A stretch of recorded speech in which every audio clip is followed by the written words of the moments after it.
Welcome back, everyone, to the best comics you probably haven't heard of, part 410. Let's explore the connection between life and death with In Perpetuity by Peter and Maria Hoey.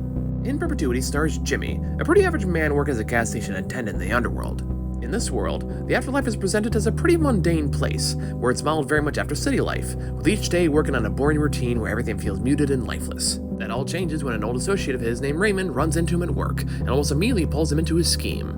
See, while it is strictly forbidden for the dead to re-enter the land of the living in any way, some people have found a means to do so through the use of seances. And because Jimmy's one of the few who can make the trip and back, they send him back into the real world as a spirit to smuggle a letter to someone who is having a near-death experience.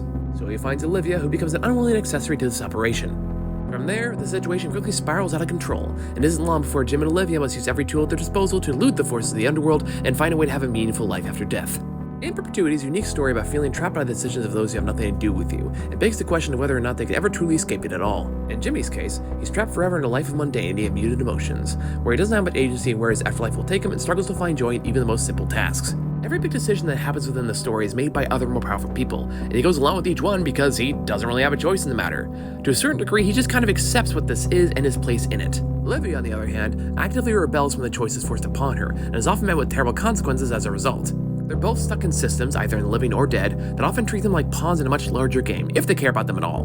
But while they are trapped, and any attempts to escape are probably futile, they still find the spark of life and the desire to fight for it in each other. So even through the machinations of these worlds that seek to keep them docile, there will always be small moments that are exclusive to them. A little love, a little light. And while can't free them as much as they'd like, it helps to remind all of us that life is still worth a struggle, if only for a few fleeting moments at a time. In Perpetuity is an interesting meditation on life and is well worth your time. Highly recommend.